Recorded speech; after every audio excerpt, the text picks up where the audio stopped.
Bonjour à tous, chère tribu, avance avec confiance. J'espère que vous passez une bonne semaine. Aujourd'hui, j'ai envie de vous parler d'une autre astuce pour gagner confiance en soi. Parce que si on est tous là sur ce groupe, c'est l'envie d'aller de l'avant avec confiance, de pouvoir se faire confiance.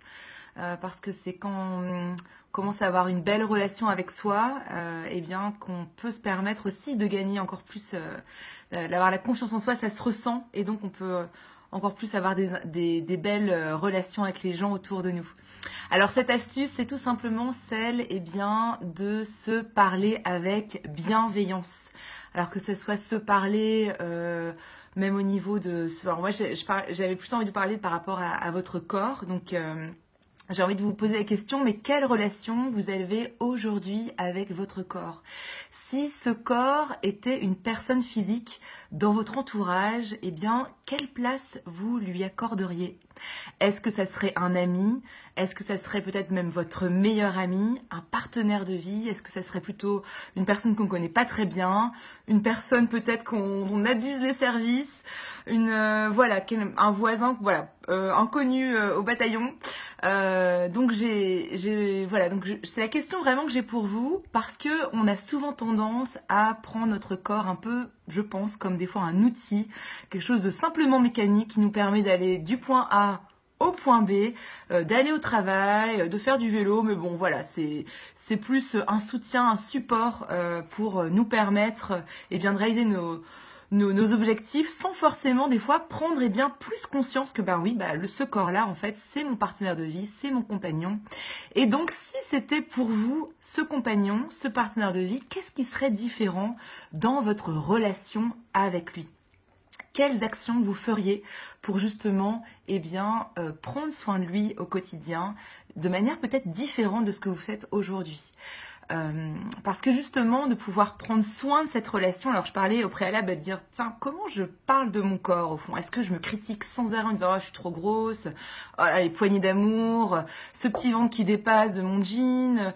Est-ce vous avez plus tendance à regarder ce qui ne fonctionne pas, de voir, ou ce que vous n'aimez pas par rapport à ce que vous pensez, parce que c'est toujours une question de perspective, ou au contraire, peut-être vous valoriser ou de vous parler avec plus de bienveillance et de regarder déjà, qu'est-ce que vous aimez en vous, qu'est-ce que vous aimez justement dans cette relation avec votre corps, qu'est-ce que vous aimez, quelle partie de votre corps vous aimez le plus, comment vous vous choyez au quotidien. Donc voilà, donc l'importance de se parler, de choisir les mots en fait pour parler de soi avec soi-même déjà, puis par rapport aux autres, parce que j'avais lu une étude comme quoi une femme ou un homme qui se critique, s'autocritique,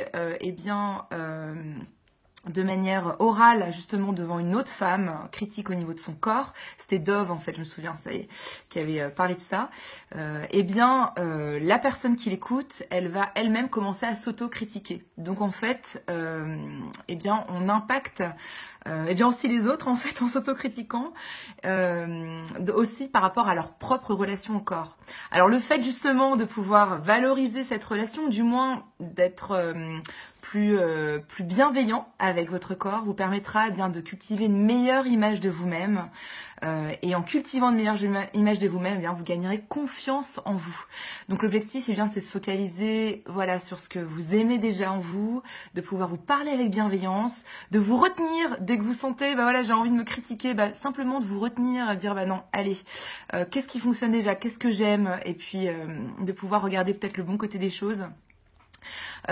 Sans vraiment limiter les mots négatifs, parce que imaginez, c'est comme si quelqu'un vous parlait dans le creux de l'oreille constamment en disant voilà ce qui fonctionne pas, à la fin évidemment vous y croyez et vous avez le moral baisse et puis vous êtes moins ouvert aux opportunités autour de vous. Donc j'ai vraiment envie de vous je vois que Laura, tu viens de participer. Alors, je n'arrive pas à lire tout, mais je lirai juste après la vidéo. Je te répondrai avec certitude.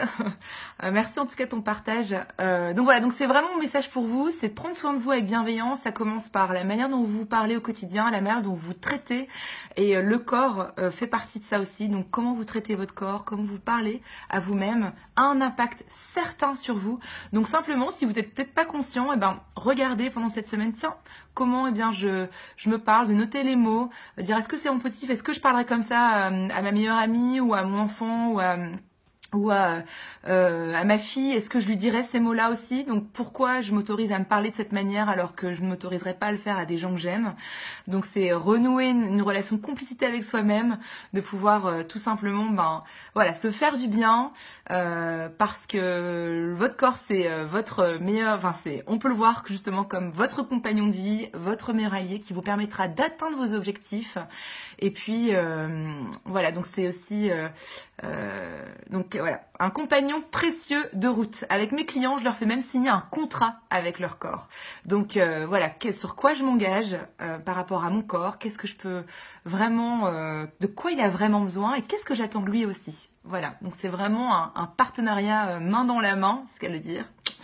En tout cas, je vous souhaite une magnifique semaine. J'attends vos commentaires. Si vous avez déjà pris conscience peut-être cette relation qui est importante. Qu'est-ce que vous faites au quotidien pour prendre soin de votre corps? Comment vous vous parlez? Quels sont les mots que vous aimez utiliser pour parler de vous? Et puis, je vous souhaite une très belle semaine et je vous dis à bientôt. Au revoir et merci pour votre partage.